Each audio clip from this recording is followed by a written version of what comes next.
Tout de suite.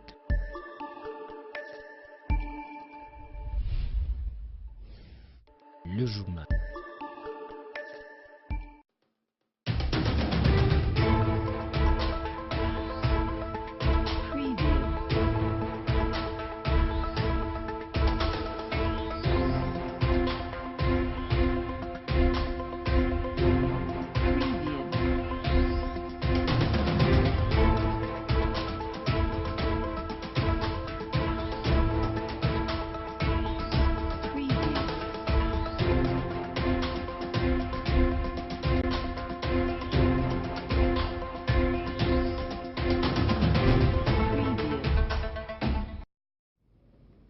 Mesdames, Messieurs, merci de vous joindre à nous.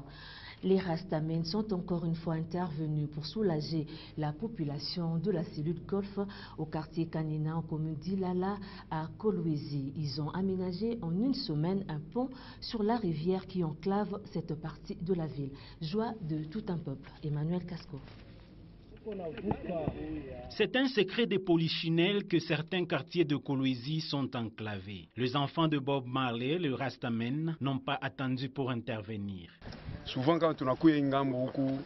Souvent, cette rivière déborde. Il n'y avait pas de pont, mais il y avait des planches qui servaient de passage. Nous nous sommes rendus compte que la population éprouvait des difficultés. Ils étaient enclavés. Nous n'avons pas voulu commander les autorités. Il y avait ce pont-là du côté Bouchkam. Le leur avant de demander, nous avons pris ce pont, nous l'avons installé. Nous voulons que les élèves, travailleurs et les mamans y traversent aisément. L'aménagement d'une passerelle au niveau de ces ruisseaux est un ouf de soulagement pour le riverain qui éprouvait d'énormes difficultés pour atteindre le quartier voisin en période pluvieuse. Leur joie était manifeste. Que le Seigneur les protège. Nous avons beaucoup souffert. Ils ont bien fait. Ces partisans de la Rastafari ne sont pas à leur première œuvre à Kolwezi. Pour certains habitants, de tels mouvements sont encouragés pour leur spontanéité et participation à l'intérêt général. Une dame a été surprise ce samedi 13 octobre en train de vendre des produits contenant la tétracycline et le détergent. Pour elle, le produit n'a aucun effet. Odilon Mouipou. Aline a été prise au dépourvu. Dans ces bouteilles, un mélange de produits. Mais ils sont remis en cause. Ils sont pléthoriques, ceux qui se disent être dupés par cette dame. Elle n'est pas à son premier forfait. C'est effroyable. Il y a au moins une semaine passée, c'était le jeudi antérieur.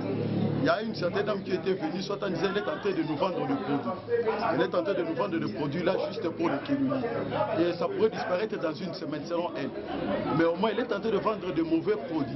À qui moi-même j'ai eu à voir qu'il paraît qu'elle avait mis des tétracyclines à l'intérieur, y compris si c'est des détergents.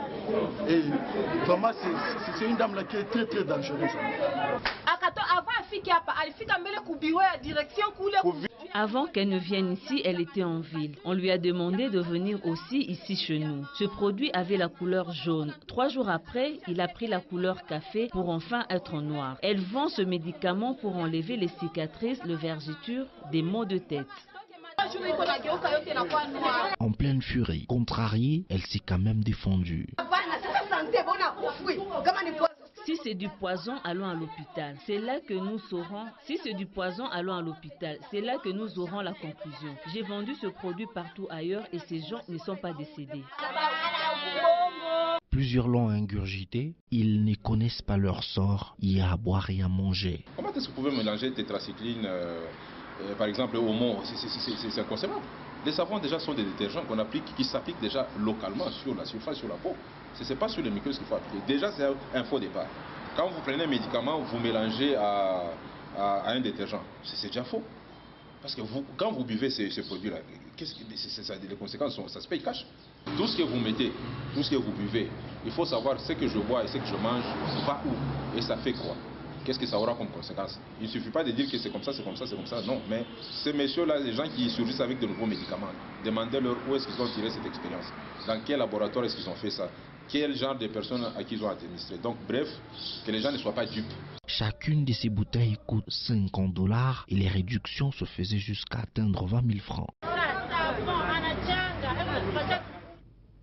Des filles et fils du Lualaba ont fait de l'agriculture et l'élevage leur cheval de bataille. Soutenus par 2 entreprises de la province, ils ont procédé ce samedi 13 octobre à leur 6e exposition annuelle des produits de champs. Pour eux, l'indépendance alimentaire passe par l'agriculture. Sous des stands bien érigés, des produits exposés, on y aperçoit des légumes, des fruits, de céréales et autres. L'élevage et la pisciculture étaient aussi au rendez-vous. Des natifs de Kolwezi, réunis dans diverses associations, étaient devant l'esplanade du cercle Manika pour répondre à leur tradition annuelle. Là, nous avons différents produits de la culture maraîchère. Il y a les produits d'élevage. Il y a les produits de la culture vivrière. Ils font des expositions chaque année. Là, c'est la 6e édition. Ce musée de Kolwezi, représenté par les cultures maraîchères, vivrières et élevage. Ils sont là pour faire une promotion de leurs produits. Ils se présentent aujourd'hui devant la communauté de Kolwezi pour leur montrer leurs produits afin qu'ils puissent consommer le local. Nous allons arrêter l'importation de la farine de la Zambie. Donc il est question tout simplement d'être autonome et avoir des projets de développement durable.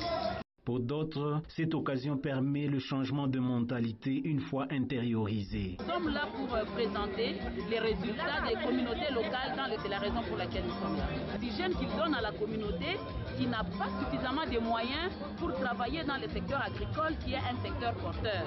C'est bénéfique parce que la population, si elle intériorise cette culture, elle peut pérenniser. La province ne peut qu'encourager des initiatives d'une telle haute facture. Le gouvernement provincial du Lualaba a fait de l'agriculture une priorité de sa politique pour son secteur, un moteur du développement dans notre province, a initié le concept de cuivre vert en parlant seulement de l'agriculture comme alternative du secteur des mines. C'est dans ce cadre qu'il a apprécié à sa juste valeur cette initiative aux associations coopératives de notre ville. Pour ces agriculteurs et éleveurs, le Lualaba n'est pas que minier, il surprend également par sa richesse agro-pastorale et artistique pouvant mettre un terme à toute dépendance alimentaire étrangère. Une réunion du Rassemblement d'intercession pour le Congo RIC avec les pasteurs a été organisée ce samedi 13 octobre à l'Hacienda Hotel en commune de Manika à Kolwezi. Assistance et encadrement de toute nature des pasteurs membres en difficulté est l'un des points abordés. Une cinquantaine de pasteurs, ils ont une même vision, celle de conduire la bergerie. Ils ne sont pas ennemis, ils ont la même philosophie. Nonobstant n'étant pas d'une même église, ils partagent un même Seigneur. Ils l'ont compris, ils l'ont mis en action, ils sont enchantés. Bon, c'est une bonne chose parce que si nous voyons aujourd'hui, il y a des organisations qui se font par-ci par-là pour voir comment soutenir ou je ne sais pas, il y a les infirmiers qui ont l'ordre d'infirmiers, il y a les docteurs qui ont leur ordre de docteur et c'est mieux aussi qu'il y ait quelque chose pour soutenir les hommes de Dieu. Parce qu'il y a des hommes de Dieu qui ont des difficultés, il y a des pasteurs qui perdent leurs femmes et tout cela ne se fait qu'avec les membres de leurs églises. Or, nous sommes tous corps de Christ, donc Église, corps de Christ, nous devons nous soutenir. Cette unité doit leur permettre à atteindre leurs objectifs. Vous savez, prier pour les pays, c'est ça même la base. Parce que les pays, c'est là où nous habitons, c'est là où nous sommes en train de faire nos activités. Alors si le pays ne se retrouve pas dans la paix, il y a la guerre, il y a des conflits, vous allez voir que nous n'allons même pas prier, nous n'allons même pas nous développer. Et ça, c'est vraiment une idée géniale à soutenir et aussi à appuyer. Et aussi, le grand problème qui est là, c'est aussi encadrer les pasteurs. Vous savez que dans les nations africaines, ou plus précisément dans l'Afrique francophone, la vie du pasteur n'est pas prise en charge. Des projets sont envisagés, à savoir la création de l'ordre de pasteurs, la construction des orphelinats, la coopération avec les institutions. La formation sur la passation de marchés publics appartient désormais au passé. Elle a pris fin ce samedi 13 octobre. Les participants étaient satisfaits.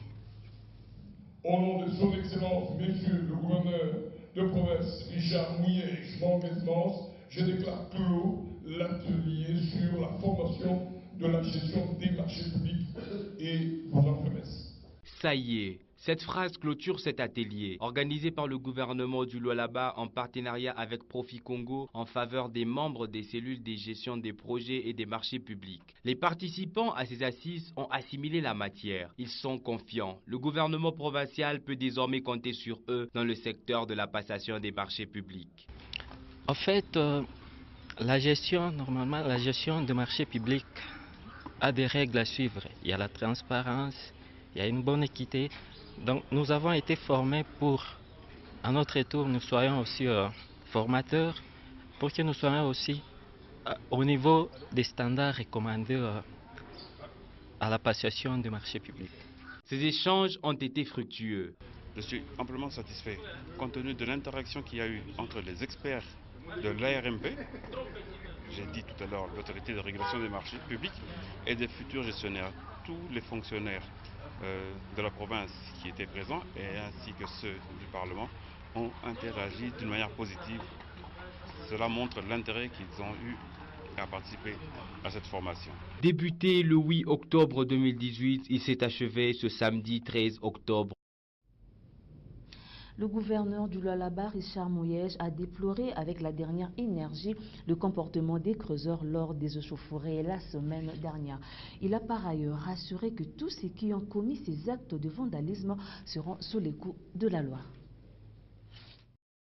Au lendemain des incidents survenus à Luilou, dans la province du Lualaba, ayant causé mort d'un creuseur par éboulement, incident qui a fait monter d'un cran la tension entre les éléments de la police nationale congolaise et les creuseurs opérant dans la concession privée de KCC, le gouverneur du Lualaba, Richard Mouyej-Manguesmans, a fait cette mise au point. Ils ont blessé le commandant de la ville, ils ont blessé son adjoint, ils ont blessé 3 policiers. Et j'étais déjà sur le site, je croise les bras en train d'admirer le spectacle. Non, je suis un ancien ministre de l'Intérieur, j'ai l'expérience de ce genre de manifestations et j'ai agi comme il fallait. S'ils sont manipulés, ceux qui les manipulent se trompent. Et de sites et d'objets. Nous résisterons. Nous irons aux élections. Nous en avons arrêté 50. Ils étaient entendus jusqu'à hier par la police. Mais j'ai tenu un conseil de sécurité avant de quitter Kolwezi. Depuis ce matin, il y a des audiences foraines qui seront organisées. Et vous serez fixés sur les résultats. Le mort, c'est celui qui est mort à la suite de l'incident, de l'éboulement, de la carrière. Et je ne connais pas un autre mort, ni congolais, ni étranger. Le Lualaba fait des exploits, mais il y a des gens qui se constituent en front pour noyer toutes les vérités que vous évoquez à travers vos chaînes, mais ils ne réussiront pas. Ce que nous avons réussi à construire, c'est du solide. Plus rien pour décourager l'autorité provinciale, déterminée à combler les fossés entre l'immensité des richesses qui regorgent la province du Lualaba et la précarité dans laquelle vit la population. Nous terminons ce journal en vous disant qu'à Kolwezi aussi, après la pluie, c'est le beau temps. Suivez ces images, nos commentaires.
L'actualité se poursuit sur www.wangu.info.